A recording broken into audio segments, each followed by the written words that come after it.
about America being very good at seeing other people's problems and always turning a blind eye to its own issues. When I say other people, I mean other countries. Welcome to my channel, subscribe and make sure to turn on your notification bell so that whenever I post a video, you will be notified about it. Give my videos a thumbs up by simply tapping on the like button, and feel free to be part of the conversation by simply sharing your views or opinions in the comment section down below. Now, coming back to the video, the US just put a travel advisory on the Bahamas and Jamaica. What this typically means is that the US Department of State has assessed the safety and security situation in Jamaica and has concerns about potential risk for US citizens traveling there. Now, what's funny is America always putting out these advisories on where people should go, but never want people from coming over here. Now, an advisory is an advisory, and people need to take precautions when going to any country. Now, the levels of advisories often range from level 1, exercise normal precaution, to level 4, which means do not travel, reflecting the perceived risk level. Apparently, the advisory is at level 3, urging Americans to reconsider travel. Check these videos out as different people, especially Americans, share their thoughts on this. I will be right back.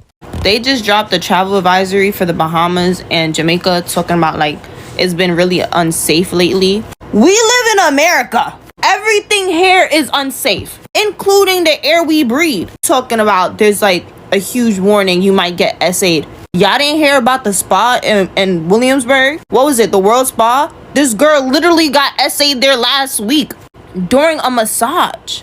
So, but I'm not canceling my vacation. Y'all bugging out. Mind you, my vacation not until August, but I'm not canceling nothing. I feel more safer walking out there at 2 in the morning than walking out here. Just the air I'm breathing is killing me. The food I'm eating is killing me. Every time I step outside, my bank account gets emptied. I'd rather take my chances in Jamaica than take my chance here. Inflation is already taking me out. I don't see nobody in Jamaica complaining. And we're not gonna forget about Brielle. She got a whole stalker sending her dismembered body parts, and the cops not even trying to help her. They too busy worried about fare invasion. The cops out here is cracking down on DH gate bags when there's women that get essayed every single day. What about them cases? Talking about cancel your trip to Jamaica. Go to hell. You know, I've always found it weird how America is always putting out these advisories on where we should go, but y'all never warn people about coming over here or about us going to their country. How if Americans go to a country, they feel so entitled where they can own people's beaches and tell them that they can't even walk on their beaches in Jamaica. How when the whole thing happened in Hawaii, y'all was still going over there, messing with the people's land and acting as if you was not supposed to lead and let them heal and have the land for themselves. Or if you even come from a different country, your stomach is going to be messed up because the food is nothing but processed foods and it's not healthy for you. Or how when you are in these successful places like Los Angeles, California, all you're going to do is see a bunch of homeless people because America does not care about its people. I just find it weird how America's always picking on other people as if we're perfect when we're not.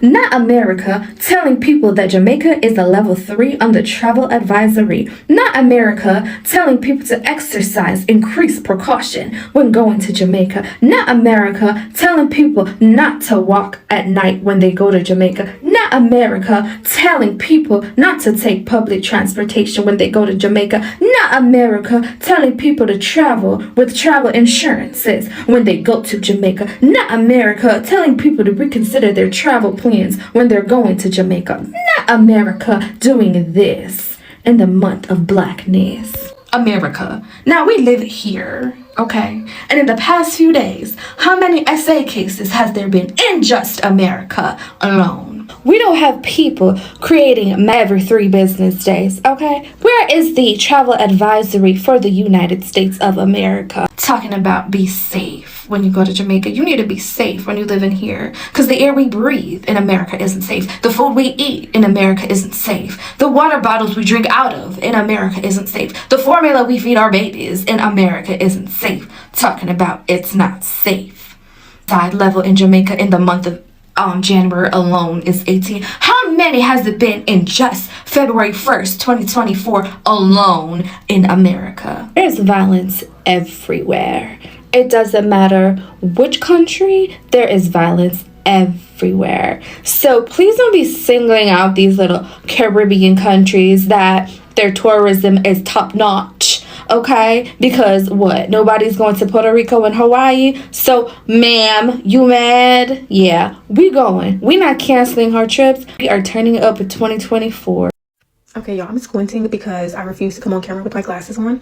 But I am so happy that the United States just put a travel advisory on the Bahamas and Jamaica because the flights just got cheaper. The flights are literally like 50% of what they were a couple weeks ago. I've been to both Jamaica and the Bahamas. I actually went to the Bahamas twice last year. And when I say I've been there, like I flew there. I had a rental car and everything, and I crashed it, y'all. Driving on the left is not for the weak. But I just think if you go anywhere, you should proceed with caution. Like even people coming to the United States, there's literally travel advisories in the United States because of how much crime we have here. You can literally go grocery shopping, going to the movie theater, going to freaking school. This is not a safe country either. I guess it just feels safe because this is where you're from.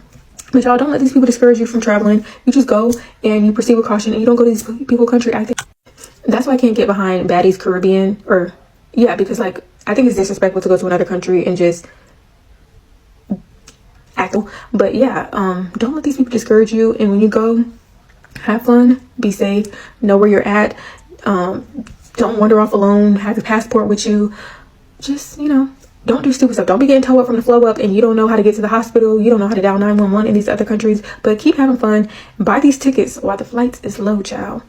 Because I will be back in the Bahamas. So if you're planning to travel to Jamaica anytime soon, it might be time to reconsider because the US government has just issued a level 3 travel advisory for Jamaica amid a spate of unalivings there. Now, the State Department's advisory urges Americans to avoid traveling to the Caribbean nation due to crime and unreliable medical services. The US Embassy in Jamaica also warned that violent crimes such as home invasions, home robberies, assault, and suicides are common even at all-inclusive resorts. The US recently issued a level 2 travel advisory for the Bahamas as well, urging increased caution after a series of unalivings took place there. So as you plan your summer getaway, keep these warnings in mind because the US government has raised its number to 3 again on a scale from 1 to 4. First, it was Bahamas at a 2 and now it's Jamaica at a 3. And they're saying that they will highly advise that you reconsider traveling. This is just one step away from stopping US citizens from going to Jamaica. The US government is saying that employees in certain areas are prohibited from traveling to Jamaica at certain parts of Jamaica. They're saying these crimes are occurring even in the inclusive resorts that are highly policed, that have armed security and all of this included. And so they recommend that if you do travel to Jamaica, that you make alternate plans, that you register with the state government, that you create some kind of like a crisis emergency routine, that you also travel with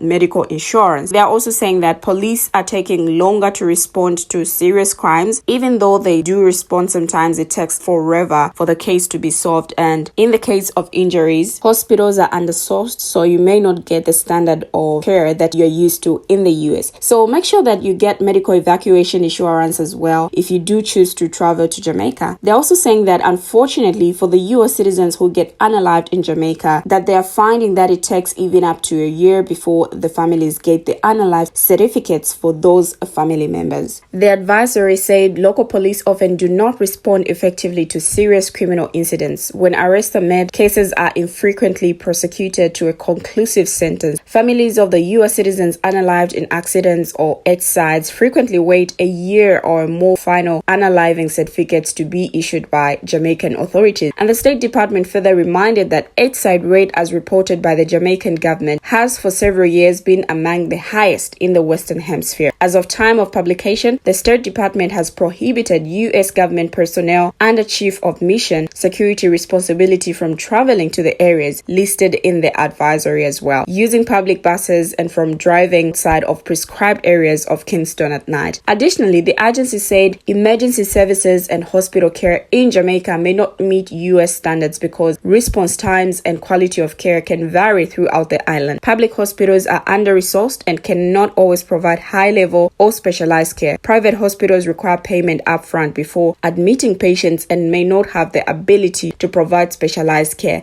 the State Department said. Ambulance services are not always readily available, especially in rural areas, and are not always staffed by trained personnel. The State Department does not pay medical bills and advisory, so it strongly encourages that Americans obtain travel insurance, including medical evacuation insurance, before traveling to Jamaica. Finally, US Medicare Medicare or Medicaid does not apply overseas, and most hospitals and doctors overseas do not accept U.S. health insurance, according to the advisory. So U.S. citizens with medical emergencies can face bills in the tens of thousands of dollars, the advisory stated, adding that the cost of air ambulance services to the U.S. can range from $30,000 to $50,000. Now, while the State Department has urged U.S. travelers to avoid the Caribbean country, it also shared a list of best practices if you're still planning to visit the island. Do not attempt to bring firearms or ammunition. This includes stray rounds, shells, or empty casings. The penalties for carrying firearms or ammunition, even inadvertently, are severe and can include lengthy prison sentences. Avoid walking or driving at night. Avoid public buses. Avoid secluded places or situations. Do not physically resist any robbery attempt. Be aware of your surroundings and keep a low profile. Enroll in the Smart Traveler Enrollment Program to receive alerts and make it easier to locate you in an emergency. Follow the Department of State on Facebook and on Twitter. Review the country's security report for Jamaica. Prepare a contingency plan for emergency situations. Review the traveler's checklist. Visit the CDC page for the latest travel health information related to your travel. Violence and shootings occur regularly in many neighborhoods, communities, and parishes in Jamaica. So if you do decide to travel to the listed do not travel areas, the Department of State asks Americans to visit their website for more information. Travel to high-risk areas. Now, here's another thing you have to know about the U.S. travel advisory for the Bahamas. The advisory issued on January 26 urged travelers to exercise increased caution should they decide to visit the Caribbean country. According to the State Department, the majority of crime, which includes burglaries, armed robberies, and air assaults, has occurred on the island of New Providence, home of the Bahamian capital of Nassau, and on the island of Grand Bahama. In Nassau, practice increased vigilance in the over-the-hill area south of Shirley Street, where gang-on-gang violence has resulted in a high East-side rate, primarily affecting the local population. The government alert states violent crime has been happening in both tourist and non-tourist areas, according to the alert. So the State Department is urging travelers to be vigilant when staying at short-term vacation rental properties where private security companies do not have a presence. The State Department also suggested the U.S. travelers steer clear of activities like boat tours with commercial recreational watercraft because they're not consistently regulated. But what are your thoughts on this advisory? Share your thoughts in the comment section down below. Thank you for watching and see you in my next video as I bring you another interesting video.